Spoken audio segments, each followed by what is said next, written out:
Good afternoon and welcome to the Midday Show. Hello, it's Neil in for Russ today. Russ is very busy officiating, lots of celebrancy commitments, so it's me in for him today. We might have other presenters jump in, or we may not. I don't know, but it's me until 1. And how was your weekend? Did you have a good one? I celebrated my girlfriend's daughter's 18th birthday at the weekend, and it was very, very fun. And it's literally the first time she could buy alcohol legally. Not that she's ever tried before, of course not. No. And we're all in the pub celebrating. We had a little gathering of her friends, and we had some food on and all that sort of thing. And adults were there, and the kids were at another table. I say kids, all around 17 or 18. And she says, "It's time for the first." Legal drink. So we walk up to the bar. She said, "Come with me." And I said, "Come on, you got to do this yourself now. Feel the fear and do it anyway." And you know what the first thing she ordered was? Water. A bloody water. Now, I know this is a good thing. We shouldn't encourage young people to drink. It's just that's not what I did when I was 18. So we said, "Come on, have a proper drink." "All right, I'll have a virgin mojito." What is wrong with the youth of today? Or we could be sensible and say what is right with the youth of today, just to balance it out, because I know you'd all be thinking, "Neil, you shouldn't be condoning those things." And I'm not. But anyway, Rosalind, a very, very happy birthday to you. And I hope you had an absolutely wonderful time. And then the kids stay sober and the adults got absolutely wrecked. That was a joke. We didn't really. Anyway, we've got two fantastic guests today. First lady, we've had on before, and I said keep in touch, and she did. Hello, Suzanne. How you doing? I'm good, thank you. Nice to see you, but you've got me thinking of alcohol. Bit too early. Well, it was a bit too early in her lifetime for this one, you know. Happiest of birthdays to her. Oh, thank you. She'll really appreciate that. She had a lovely time, and no hangover as well. It is different though. The kids are drinking less nowadays. It's not the same as when I was growing up. It really isn't. Well, I'm sure. I've got a 24 and a 23-year-old, that come and go, and I'm very aware they don't drink that much. And I Yeah, often say to them, have a beer with dad, and they just don't seem to drink. So I'm a bit like you. I'm like, what's wrong with you? Stroke, good on you. yeah. I think it's I just don't know the which way whole. to go with it. One way it's like, what's wrong with you? Act your age, get drunk, fall over, I feel think really mine ill the did next this. morning. I think And on my the other big side of it, I ones. think, well, actually, it's a really good thing. Yeah, I think my big ones did it at university, but now they're sort of so into their gym and, feeling good about themselves. So I'm the one that's the drinker. Yes, but it is a little bit early at the moment for both of us, I Yeah. would imagine. And playing quite a lot of paddle as well. Yeah. So I'm just spreading the love of paddle, which I think I did when we last spoke. And the growth of paddle has just, ballooned and is doubled in the amount of people that are playing and courts opening. So yeah, it's kind of topical for people that like paddle or want to know about it. Well, I mean, I remember last time you came on, you absolutely evangelized about it, and what a wonderful thing it is. So, I mean, the forum's yours. Tell us all about it. What is it, and where can we learn more? We've got plenty of time. Well, I live in London. I'm not quite sure where you are, Neil. Where are you? I'm in Southwest London. As you're also in London. So what's happened in London is there's been a huge growth of paddle courts. So, I've I'm seen them. lucky. Yeah, I'm quite lucky now because I'm surrounded by 3 or 4 that are within a 10-minute drive. Mm.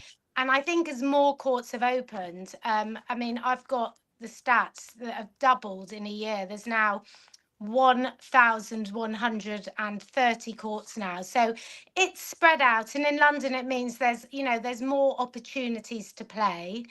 Um, More and more people are playing. It's doubled year on year. And I think it's just because it's a fun game and it's very sociable and it's easy to learn and it's not snooty. So, you can rock up.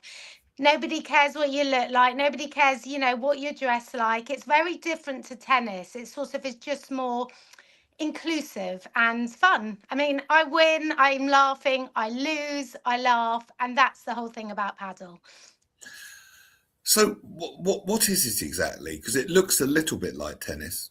Yeah, I mean, it's a similar setup to tennis. It's a smaller court. It's a game of 4 people. You play, you score the same. So it's quite easy if you come from tennis, the scoring's exactly the same. But what you do is you play in what's called a cage. So it's a lot smaller than a tennis court. And you're kind of like, there's glass at the back and then like cage at the side. And it's the way you hit the ball is different to tennis. A paddle ball is a lot smaller. And it's just you serve, you can't do an overarm serve, you do an underarm serve. And it's just a little bit like ping pong, I'd say, stroke badminton. And it's a lot less intense than tennis, which means, people of all ages can play. Mm. And how many courts? You say it's doubled, yeah? So, I mean, the figures that I've got that come from one of the apps, there's Playtomic app, which is an app you have to book your games on. There were 529 courts in 2024, and now there's 1,130 because more people are jumping on, the trend of paddle. There's lots of investments going on, there's lots of contractors building courts. And I think there is a growing demand for courts, but there is one problem, and the problem, I think, and I'm saying this as a UK paddle ambassador, is the cost of courts in London is gastronomical and I think very badly priced. So it's putting off a lot of people to play. How much does it Um, cost then? well, I'm a member of a club where, it can cost around £120 for an hour to book.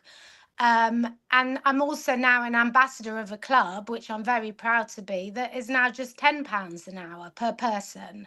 So, Right. You've got like a court for £40, which is very nice, compared to a court for £120. So, it's a no-brainer. You've got to get the courts, however expensive it is to be a paddle developer, you got to get people, school kids playing, university kids that don't have the money. £10, yes, it's still expensive, but it's doable compared to £120. That is quite a lot of money. That will put a lot of people off, and because Yeah, it's such a fun thing, like you say it is, you don't want that to be a barrier for people. Plus, you use the word inclusive as well, and you certainly don't want people to be priced out the market. What? exactly. I mean, I'm because I'm so involved. I'm often set up games, and I've got hundreds of women now my age in our 50s playing. And it got to a point where I was a bit embarrassed to ask people to play because, I don't want to be saying to people, and I'm unaware of their financial situation, will you lay out £30 for an hour's sport when, that can be quite a lot of money. So now I can say I've got courts £10. It's a lot easier. Yeah, absolutely. But not everyone can access that, can they? No. And I think people like, you've got celebrities like Jason Manford, for example, that's really spearheading paddle to try and get it into schools, to get it for disadvantaged kids. Because the thing about paddle is you get such endorphins. I can't begin to tell you, women like me that are going through menopause, that are, angry, you get on court and you hit the ball. Look, I've got a racket here. And there's something about it that after an hour's play, you come off and you feel like a new person. So, I think for kids that, might be going through mental health problems or might be glued to their screens, that an hour's sport is the dream. You're not a Why do you think? slave to your phone. Why do you think people gravitate to this rather than other sports? Why has it become so popular? Well, I mean, there is a celebrity tag to it in some ways. I'm a celebrity interviewer and I would always interview celebrities and they would say, you know, golf, golf, golf. Whenever I asked them what do they do outside of work, it was golf. And now every single time I interview a celebrity, all they do is touch upon paddle. And I think, it's spread virally, it's very topical, it's very trendy, but away from the trend, you know, as soon as you play your first game, most people are hooked because you laugh because you don't have that, you don't have to be athletic to do it. I'm the most least athletic person, but because you play as a two, you're not solely reliable, to be running around the court. There's two of you and you just giggle. Even people that take it seriously, they laugh because it's called the happy sport for a reason. Well, you always get people to take sport rather seriously, don't they? Yeah. I mean, I play with my husband and he's a real sports person. And, I literally have to say to him, calm down, right? This is meant to be fun. And there is a competitive element, of course, but we just play for fun. Right. So how exactly does it work? You say you play in twos. Walk me through a game of paddle.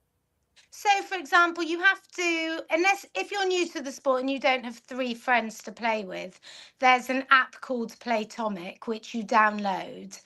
And then you find your nearest club, and then people can add into a game. So you can find people just through the app. If you have friends, which I'm fortunate now to have a big crowd of paddle girls and boys, you go on the court. Um, we play for 90 minutes. Lots of people play for an hour, but we love the game so much, an hour's not enough. Mm. So 90 minutes gives us a chance, to do a warm up, to have a chat. And then you just start playing. And as I said, it's like tennis, exactly the same scoring. And you hit the ball across the net, but there's also skills involved. Like there's shots where you can hit it against the back of the glass. And you can do volley shots and you can hit it off the side of a cage. So if you're new to it, this all sounds alien. Which is where paddle coaches can come in. There's loads. Instagram and TikTok are full of paddle reels. I've learned a lot from paddle reels. I used to watch dog reels. Now I literally pick up shots from paddle reels. And you just play up. You just play in the same way you play tennis. Right. Okay.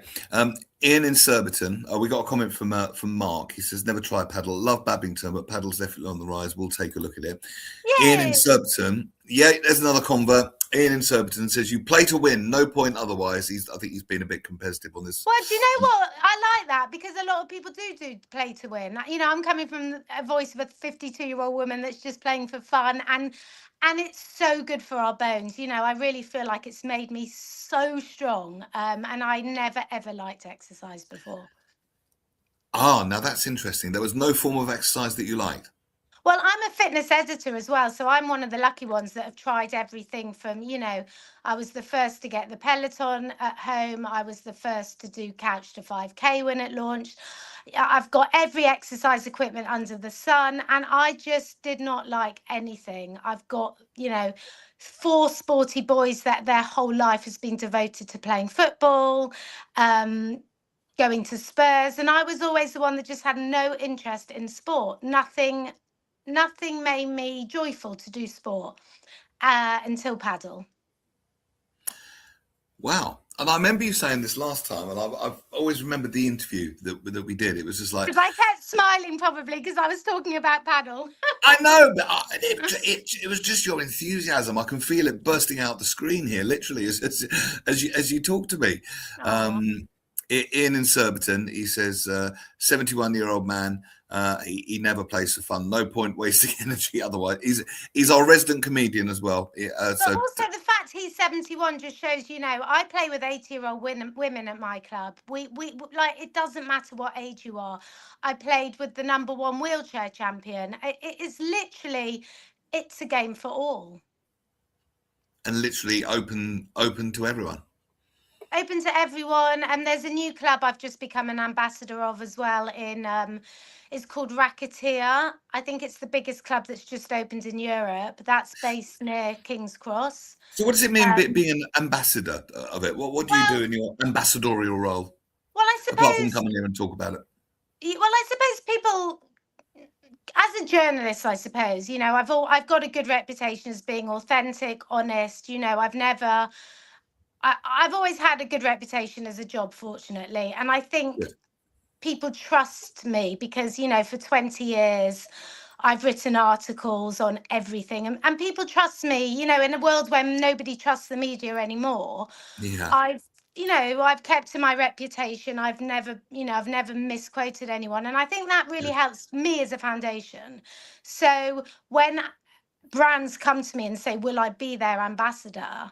It's either a paid role or it's a free membership to a club, and I do X amount of work or I do X amount of Instagram posts. And I think people trust me. So if I'm an ambassador, they're like, well, there must be something good about this because we know Suzanne and we trust her. So I suppose it comes through trust and reputation. Fair play. Yeah. Yep. Can't argue with that. No, Can't and argue with as that. I said to you at the beginning of the conversation, I'm all about being totally aware that it's not an affordable sport. So yes, I can sit and and ram on about it, but I'm fully aware lots of people just don't have the ability to be able to play it. We've got some comments here. I hope they're This is nice. yes, absolutely. Well, I think she's telling us about herself, actually. Saskia, I love running, swimming, and horse riding, and music, of course. Now you've got my interest, Saskia. Age ain't nothing but a number, and saying honest reporting these days is rare.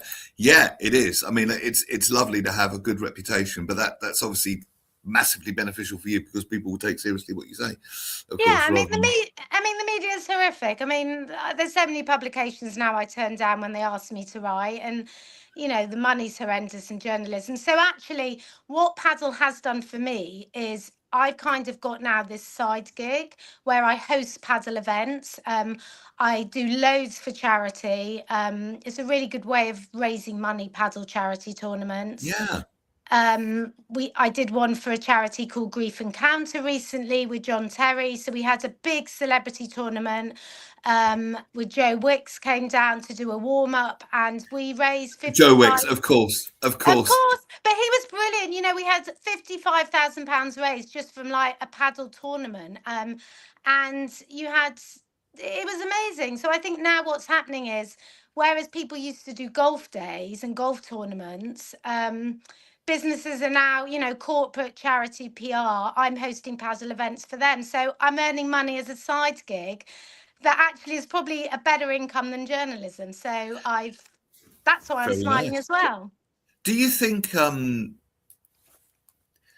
golf market might be a bit threatened by the paddle market? Do you think maybe? I don't Well, know. the truth is, I've never been into golf and I don't really know much about golf. When you see interviews with people like Beckham and you see interviews like, I don't know, like I just said, John Terry, for example, Mm. all the athletes and the tennis players are now going. They're talking about paddle, Andy Murray.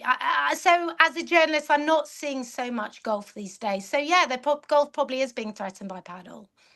I always associate golf tournaments with people like Jimmy Tarbuck, I want to say. People like that.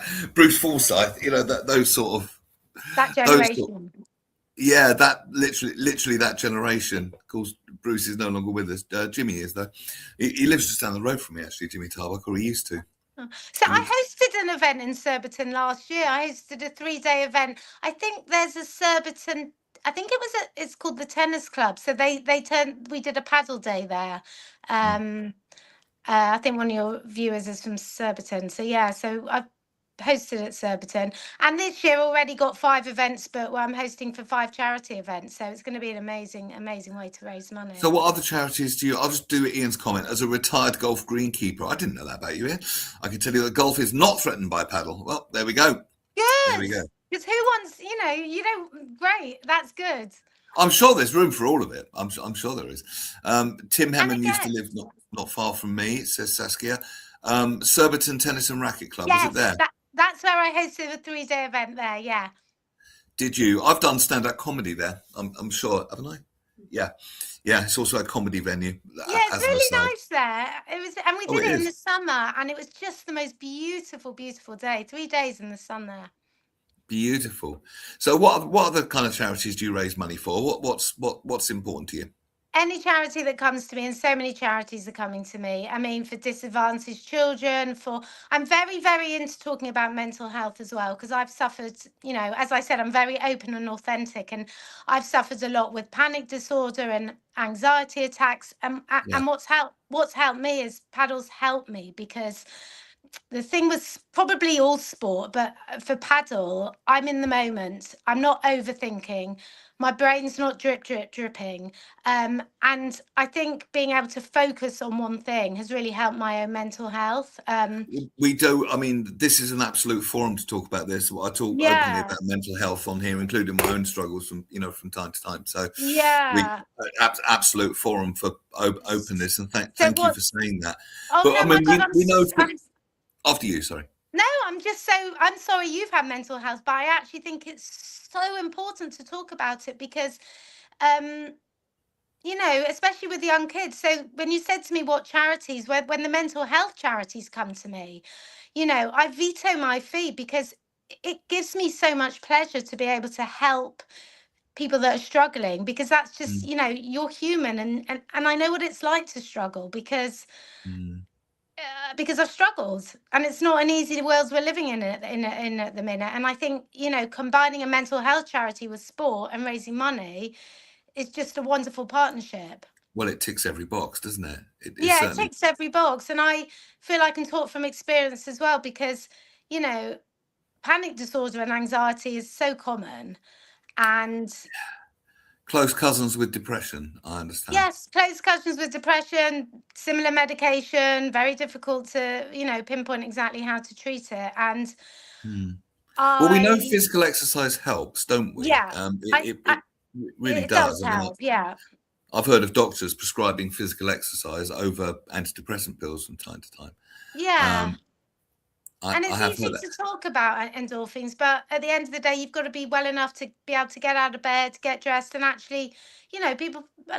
I'm lucky I can face paddle because I know how much pleasure it gives me. But a lot of people will be like, well, it's a struggle to even get out the front door for some people. So I think hosting events for mental health charities are up there as like my favourite. Nicely said. Yeah, very, very nicely said. How are you now? You better? Oh, thanks for asking. I'm okay. Good. I have a panic disorder which kind of flares its ugly head from time to time, but paddle has certainly helped, and talking therapy has been marvelous. I feel Mm. like, especially on, I suppose, social media, where I'm very careful not to be over the top, but I once said I'm suffer from panic attacks, and the amount of people that responded and private messaged me saying, "Thank you, we're not alone." Well, You can this is the thing with any mental health disorder, and I've said this so many times on this yeah, show, that by the very nature of it, you feel like you're alone. It's one of the symptoms, this feeling of utter isolation. yeah, That could not be further from the truth. no, And that's the thing. And just to know that there are hundreds, thousands, millions just like you, you yeah. know, you're not alone, and you're in very, very good company. And it's all about the subconscious trying to keep you safe, isn't it? A It's really good way of describing it. And I think through talking therapy as well, like I was very poo-pooing CBT, but I think learning grounding techniques, as a journalist, I've written so much about mental health. I've interviewed, now when I interview people like Lisa Snowdon and, you know, Amanda Holden, all the big names, I always make sure I put in a question about mental health because, you know, even touching upon menopause, women going through menopause, their mental health is, all over the place. We feel absolutely like crazy women. Um, and if you get celebrities to open up about it, and that goes viral, you just know you're not alone. And feeling not alone is, I think, really powerful. yes. They say the opposite of addiction is connection, don't they? I've heard that. That's a really nice saying too. I've not heard that, but that's going Have to you- stick in my mind. Yeah, got some. I love the way this conversation has unfolded over the last half an hour. Saskia, Yeah. music is also amazing medicine. By the way, Saskia, if you listen to music of 128 BPM, all the DJs know this. That gives you all 7 bliss brain chemicals at once. It's the only Wow. BPM, not just like a shot of dopamine or serotonin. You get them all at once. I didn't You know that. That's get into a flow state. fascinating. It's interesting, Suzanne. If you look at you probably never even thought about it before, but and science has caught up with this. I'm not just spouting this. This is proven. Yeah. If you look at all the big records by David Guetta, Calvin Harris, Avicii, they're all going to be 128. DJs know it and music makers know it. 128 BPM. Literally, you see people doing this on the dance floor. They're high on their own brain chemistry. I'm going to try that. Yeah, 128 beats per minute, 128 BPM, the magic number. Saskia says, I agree. And she also says, I agree, Neil, but it's a trust issue sometimes. But the good thing is when there's open conversation about it, Saskia, you don't need to trust. You can just trust yourself that other people are going through it. You don't have to open up if you're uncomfortable or anything like that. You can just literally listen from the sidelines and maybe feel just better that way, at the very least, knowing you're not alone. Yeah, that's the most important thing. Yeah, so if any of your listeners, ever want, I don't know, me to help host a paddle tournament, you just get in touch. I'm very easygoing. I'm fun to work with. I always come with a smile. Well, we can see that you've exuded positive energy through the screen for the last half an hour. Look at this paddle racket. This is called Pounce. I mean, this is beautiful. It's leopard print skin. So this is the thing.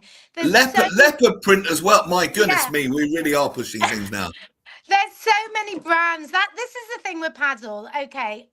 There's a pattern in Sweden, what happened, and it might happen in the UK. Sweden was right up there with paddle, and then it crashed. Why did it crash? It probably crashed because too expensive, was a novelty. So that could happen in London, but I can't see it happening. But what needs to happen is prices need to come down. That's the most important thing, because I'm not going to say to you, Neil, I'll come over, let's go play paddle for 120 quid, because you might think, why would I want to spend £30 to do an hour's exercise? No, I understand. Do you think prices will naturally come down as market forces? Because as more people begin to do it, then people will have to start charging lower prices or they won't get the business. Do you think it might work that way?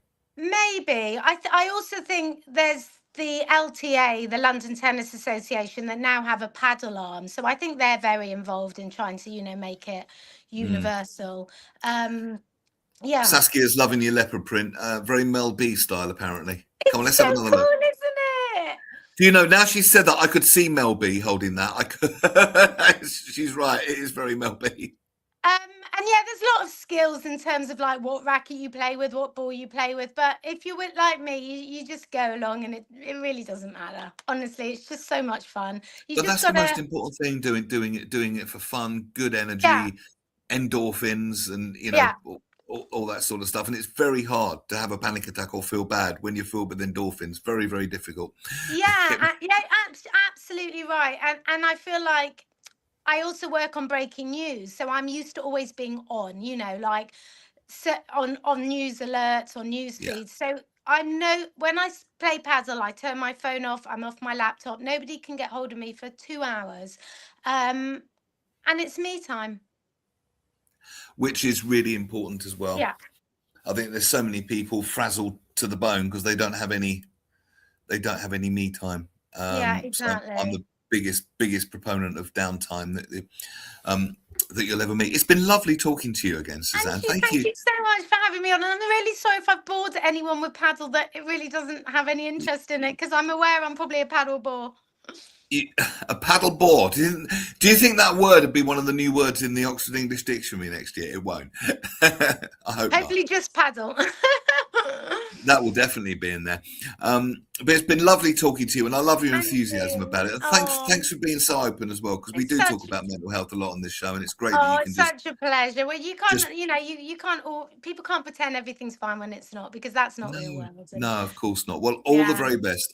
Stay happy and come and see us again. And maybe one day I'll have a game of paddle with you, and you can you'll probably thrash me actually, and it'd be embarrassing, but I'll give it a go. I might thrash you, and we'll laugh the whole way through. See you soon. Thanks for having me. Bye, guys. Good afternoon. Good afternoon. Never say sorry. Never say sorry. That's very nice, Saskia. Thank you. I don't believe we've met, Saskia. Your name is new on the timeline, but it's very nice to have you tuned in. Lovely to meet you. Let's get our next guest on. Julie Begbie. Hello. Hello. How you doing? Really, really good. Now, with your surname, I immediately think of Train Spotting. You probably heard that 1,000 times. Yeah. So yeah, And it just so happens it's 30 years old today, so it's all in the papers again today. is it today? Oh, I've missed that. Mm. So yeah, so it's my husband's name. It's like it's a name that's really local to Edinburgh, to like the specific part of Edinburgh that we live in. So there's hardly any people, but if you find someone called Bigby, they either probably came from a kind of 30-mile radius up here. But Trainspotting's been good because I'm originally from Belfast, right? And my surname before I was married was Wilson, so that was dead easy. But now I've got this slightly more unusual name. People will go either, how do you spell it, or they go, is it like Trainspotting? So it makes my life easier, Neil. Yeah, I'm pleased about that. I'm pleased about that. And you, I'm sorry because you probably heard that 1,000 million times. No, not well. Do you know? Tell us all about. So you teach people AI, because here's the thing, where the papers are saying AI is going to take everything over. People are going to lose their jobs, blah blah blah, and that could well be true. So, but having said that, it does create a massive opportunity for people to maybe evolve a bit and learn a bit of AI. And if I'm understanding right, you're the kind of friendly bridge to that. Well, that's a lovely way to describe it. Yeah. Well, so I like to think so. So basically, I've been working with small businesses for years. I'm a bit of a serial entrepreneur. I've always got kind of some sort of side hustle going on, and because I've been coaching small business owners, I see where they get stuck, right? And there are so many brilliant small business owners that just love doing whatever their thing is, whether it's dog walking or coaching or making jewelry or whatever it is. They're brilliant at that, but then they have to, when you've got a business, you have to then do the marketing, you have to do the admin, you have to do your accounts, and there's all this other stuff that goes with being a business owner. There's so many people I know, myself included, that are good at what they do, but really shit at marketing. Yeah, well, absolutely. And I do actually coach some business owners that have like marketing agencies. Brilliant. They're brilliant at it. And they should never let AI replace what they do, because AI is not better than humans, but AI plus human if you're not good at something. So I'm not great at marketing, right? I would take ages sitting down with a blank sheet of paper and go, what am I going to post today? What am I going to put in this email? And I would research all the formulas. I'd be like, I know that you need to have like a hook at the beginning or people aren't going to read it, and you need to have a call to action at the end. I knew all of that, but I was still rubbish. Attention, interest, desire, reaction, all that. Yeah. Yeah, exactly. So, but you can knowing it and actually producing it are two completely different things. And especially if you don't love it, like if it makes you, so I would kind of sit down maybe for 3 or 4 hours a week and go, right, what am I going to, and that was like my whole mood around it. What am I going to do? I'm going to have to tell people that they need to buy from me. And then the other thing you've got going on in the UK is people don't want to be salesy, right? So they're like, oh, I don't want to upset people by posting again, because like I posted yesterday and people might think that I'm being a bit pushy. Yes, we are a bit like that, aren't we? It's that typical British reserve, isn't it? Yes. It really is.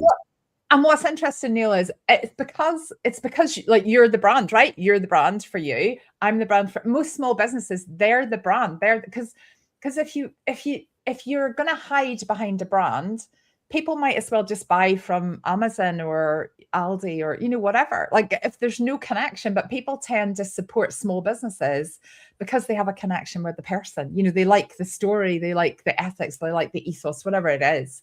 But what's interesting people buy from people they know, they like, and they trust. Exactly. You need some sort of relationship, and to do that, you do need some sort of marketing. Course. You need to be visible, right? But what's interesting is, I think because we are the brand, right? If somebody rejects you in any way, and like the internet is quite a minefield for people having their opinions on things, and AI is a particularly controversial one, so it's very interesting, but it's really hard not to take that personally. Like if you were the marketing officer for the marketing director for Amazon and you were posting and someone went, Amazon's terrible, like you wouldn't necessarily go, oh, I feel that stabbing me in the heart. You would just be like, yeah, okay, what happened? And, so you could be quite kind of objective about it. But I think as the heart of the business, somebody says to you, well, I don't know, whatever, something negative, and it's really hard not to like just retreat and go, oh, right, I won't post anything for a while, because obviously, you generalize that all people think this thing. But we're businesses, right? So I speak to business owners all the time who'll say, oh, I don't want to, so I'll go, right. Basically, the more visible you are, the more sales you make. It's as straightforward as that, right? But people are, so what's too visible for you? So, and small business owners will say something to me like, I'd maybe post twice a week, but I'd never do any more than that. So they put these kind of artificial limits on, and then you go, okay, but like take Marks and Spencer's, right? So Marks and Spencer's have an ad when you're watching Netflix. They've got something on the side of the bus that you've just walked past. There's a big poster outside the railway station. They're in your social media. They're emailing you. And no one's going, well, I'm raging with Marks and Spencer's, like, because they contact, I saw Marks and Spencer's 3 times today, and that's it. They're too salesy. I will never buy from them. But we don't necessarily, we don't necessarily like act as a business because it's a personal thing. Do you know what I mean? Yeah. Yeah. Well, yes, I do. But I've never thought about it that way before. I don't get offended because I see Marks and Spencer's 3 times. No. Or McDonald's. They're all over the place, Because they're No, I don't. That's a really good way of thinking about it, Julie. I like that. Well, thank you, Neil. But so their job is not, so it's not to force you to buy, like, so McDonald's, right? You see McDonald's advertised everywhere all the time. They're never forcing you to buy from them, but they're just going, remember, we're here. Remember, like, if you do fancy that, and at the moment they've got, I don't know, Friends meals or something. I saw they've got, like, they're doing adult happy meals or whatever. Like, I'm aware of that because they're probably, I don't even know if I'm on their mailing list, but I've certainly seen that. Like, I've seen it on posters. I've seen, there's like loads of stuff where there's a McDonald's not too far from me. I make a choice whether I'm finding the adult Happy Meal with Friends characters quite intriguing, to be honest. So I might pop in, but I know they do it, right? They're not. So it's like, I think we think as business owners that if we're telling people, we're kind of trying to force people to buy from us, and we're saying, give us your money, give me your money.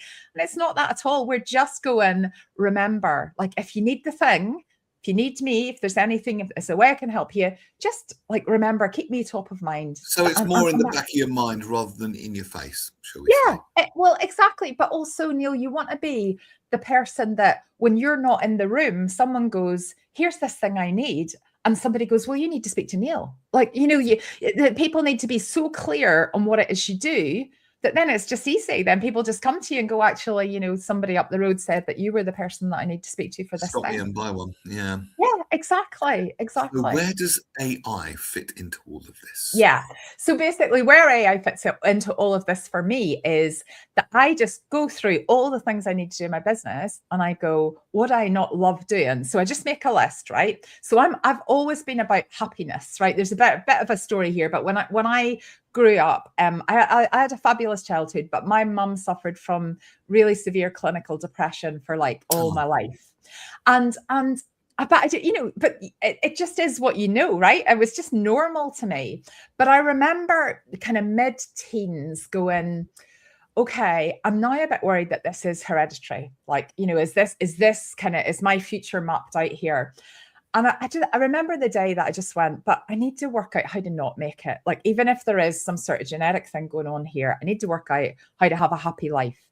So I left school, didn't know what I wanted to do, decided to go to uni because, like many people, I just went, well, that'll be another 3 years that I don't have to work out what I want to do. So what am I going to do at uni? Didn't really like any subject in school. They were all average, wasn't passionate about anything, but discovered this subject called psychology. Now, I went to uni in 1986. So, it's very well known now. Back in 86, it wasn't quite, you certainly weren't teaching it in schools or anything at that point. No. So I thought, well, that's going to be the subject that you go to uni and, learn how to be happier. And there was a wee bit of that. It was disappointingly not so much that. There was an awful lot of stuff that was less interesting to me. But that's kind of where the pursuit of happiness started for me. And since then, like, so positive psychology wasn't really a big thing when I was doing my degree or my master's. But in the last 20 years, positive psychology and happiness and it has you're become into positive psychology. I've read books on this. What's her name? Barbara. She's very big in positive psychology, but essentially it'll come to me. Yeah. Or it won't. I was just trying to show off their name. I'm at that age, Neil, where nothing comes to me usually. No. But it's a field rather than sort of old school, just for the benefit of people listening, psychology, of trying to find out what's wrong and fix it or find out why. It's more a question of finding what's right and building on that, finding what works, celebrating the positive, what works. Even simple daily habits like savoring, I think, it is part of positive psychology, isn't it? So one of the big things that I do with the small businesses I work with is I ask them what their big dream is, right? And nearly everybody's got a big dream, and everybody thinks that their dream's the same as everybody else's, but it's not. Like, there's stuff I love to do. Like, so I was just watching, that discussion about paddle, right?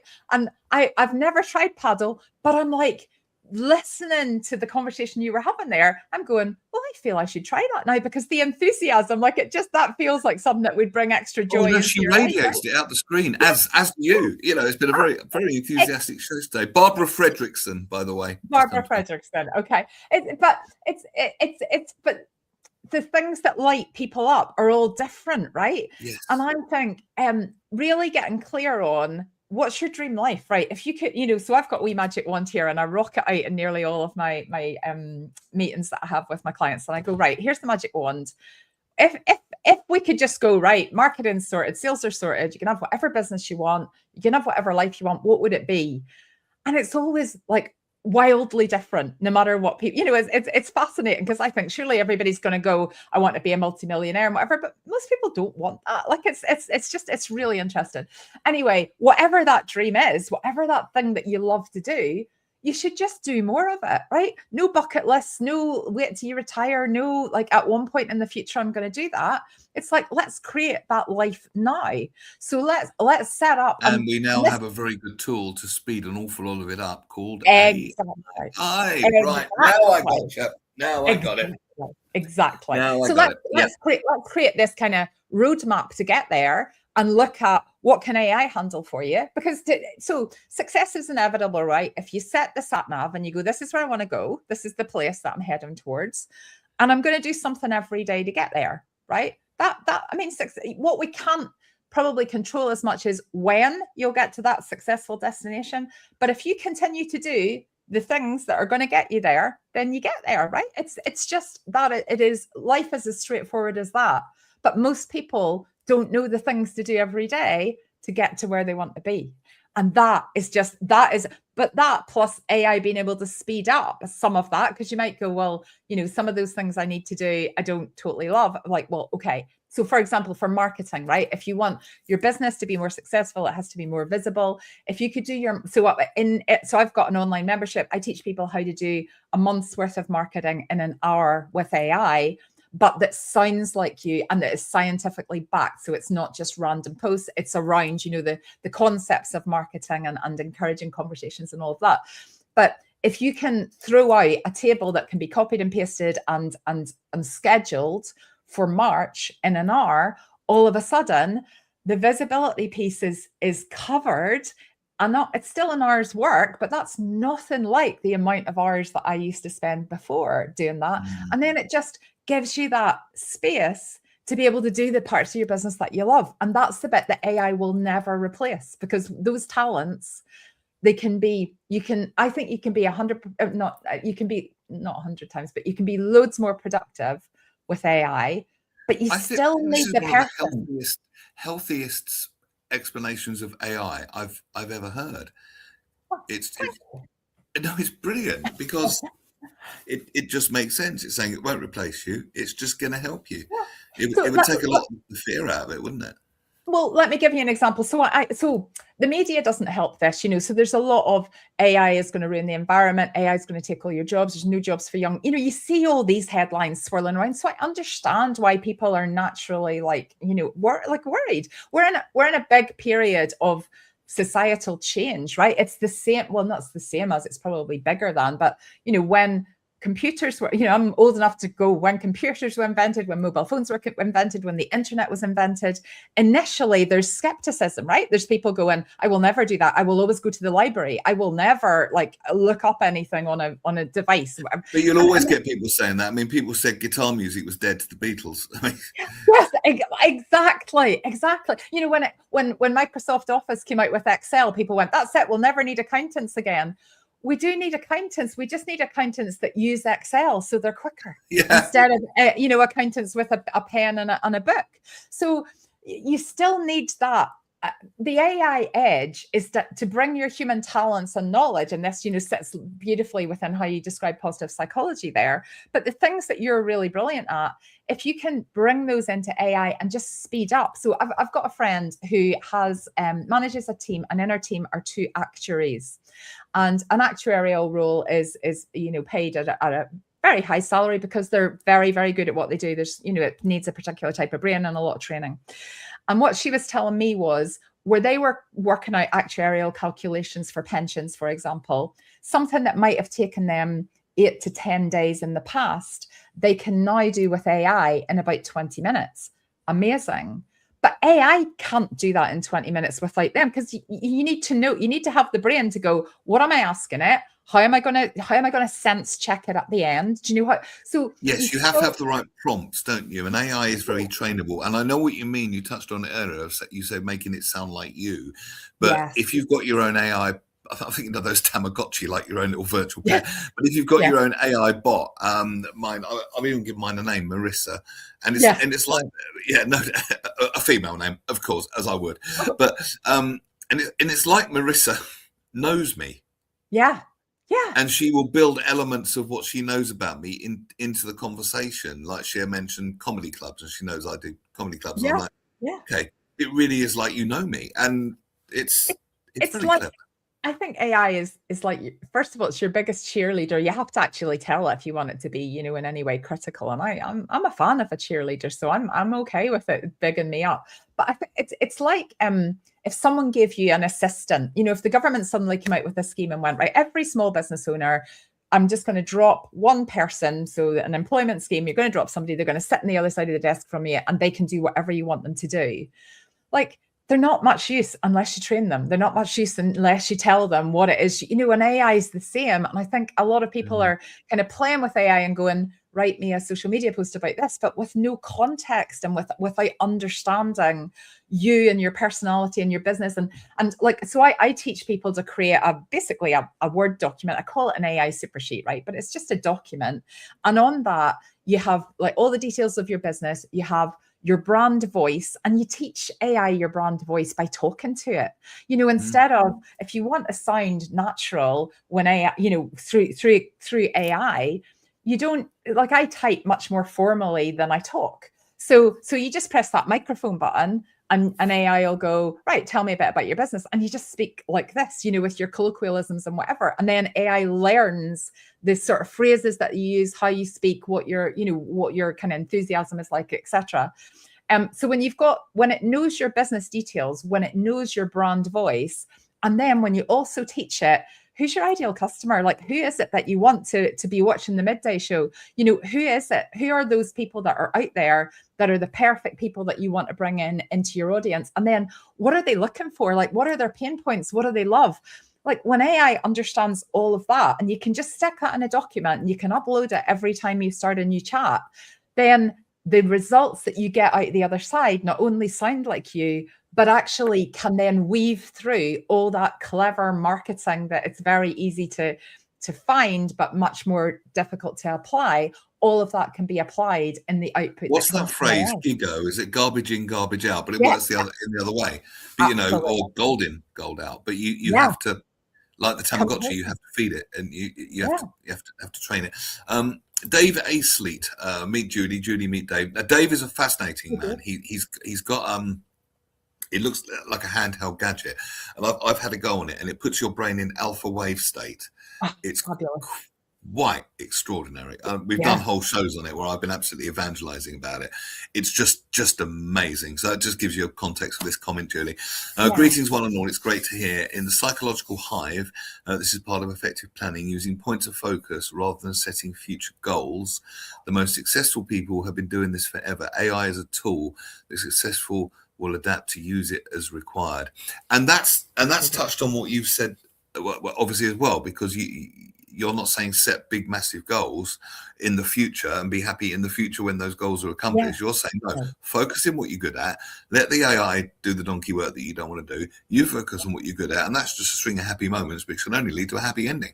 Absolutely. And the joy's in the journey, but definitely have a destination as well. Like, I am a fan of a goal. Like, I do know where I want to be in the future. And therefore, every day I do something to get myself closer to that. Like, so for example, one of the things that makes you happy. So there's been loads of psychological research about happiness over the years, but there's a very fresh piece of research that just came out. I think it was in November last year, and it was one of the American universities, can't remember which one, but they were talking about psychological richness. And they were saying, right, to be happy, you need to, first of all, you need to have gratitude. You need to notice happiness in the moments, so there's happy moments in every day and there's unhappy moments, and your focus really helps there, that optimism, pessimism kind of view, but also psychological richness. So what they found was people that slightly pushed themselves out of their comfort zone every day or regularly had this additional happiness in their life, because we're programmed to keep ourselves safe, right? We're programmed, aren't we, not to go, not to do anything that's going to make us vulnerable, where we could potentially be rejected. But the more we develop resilience, the more we do that one thing that, and it doesn't have to be a big thing. So for example, I give my clients examples of things they could do. And one of them, it's really straightforward. It's just enter competitions, right? Like just free competitions. And one of my clients said to me the other day, she's like, do you know what? See, since you told me that, I've been entering 5 competitions a day. And she'd been doing it for about 4 weeks, right? She's entering 5 competitions a day and she hadn't won anything yet.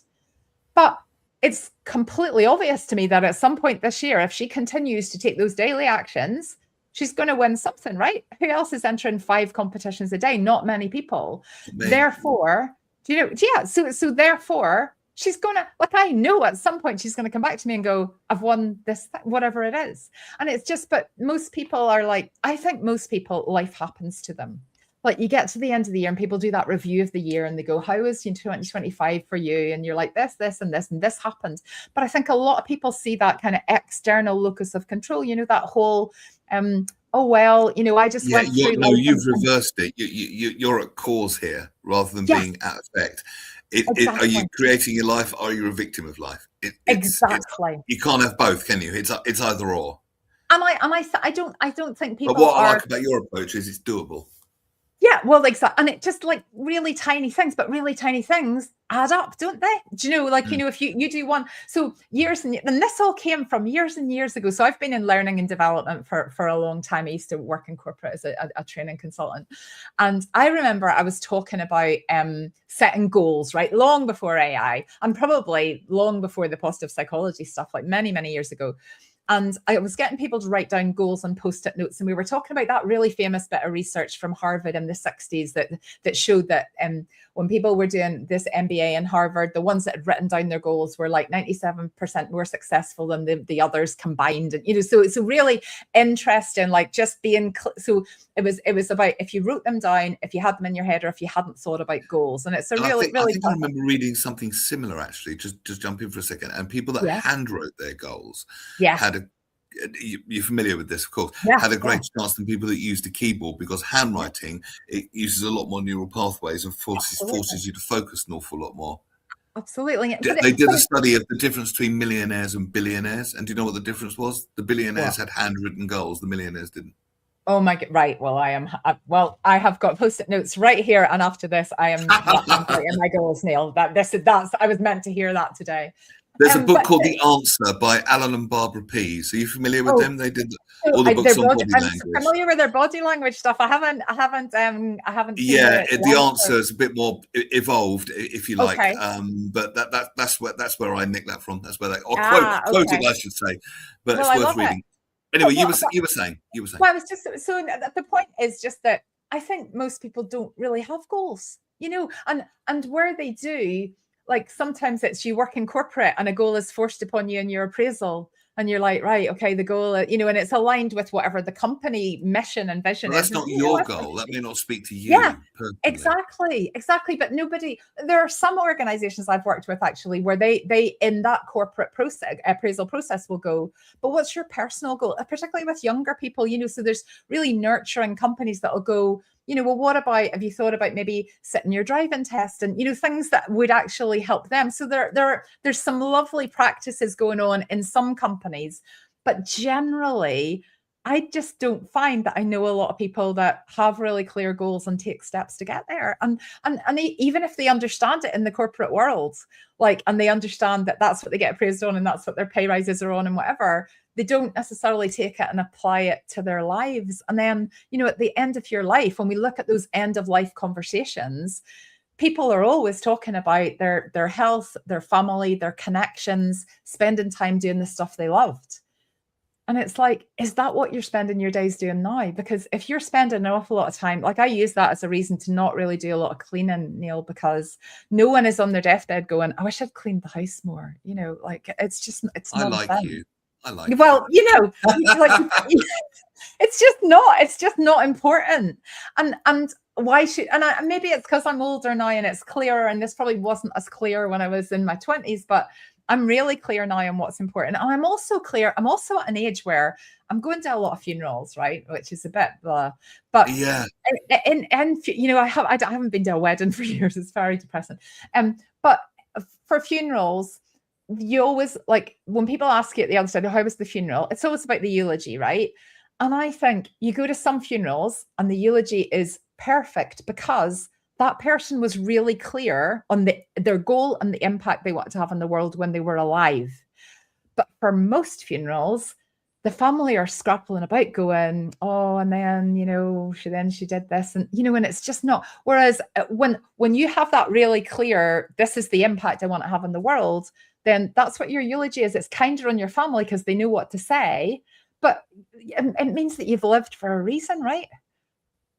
A life well lived. Yeah, completely. But it's almost your duty, Neil. It's not like, it's not just something that should accidentally happen or you choose not to do. I feel like that's, we're all here to do something. We're all here to have an impact, positively impact other people in whatever way our talents allow us to do. And we should be we should just be clearer on that. I like that. I really like that.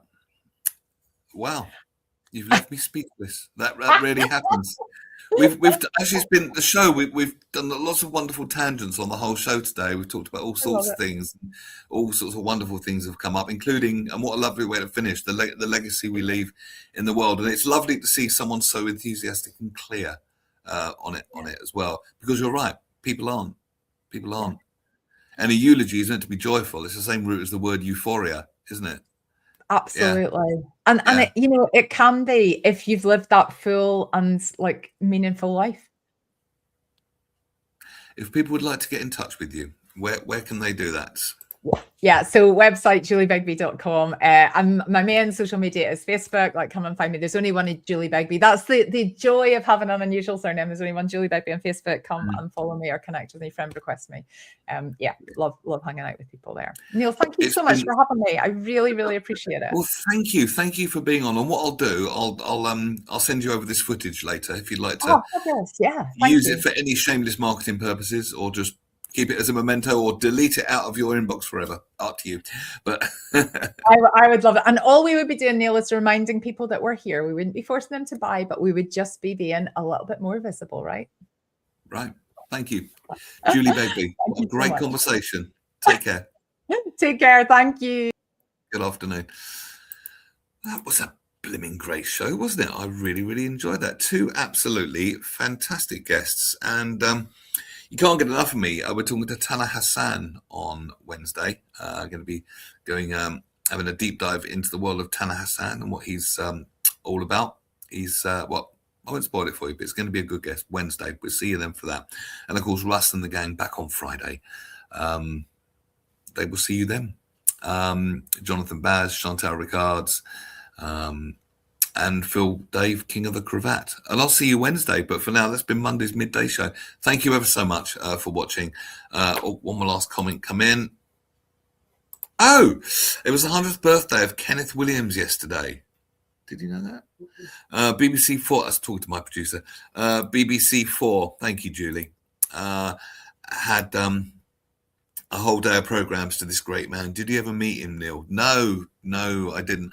I do remember a comedian doing The Curse of the Werewolf with Kenneth Williams. It was, ow, ow, ow, ow! And he did it much better than I did, but we'll forget that. We'll pretend that bit didn't happen. We'll edit that bit out later.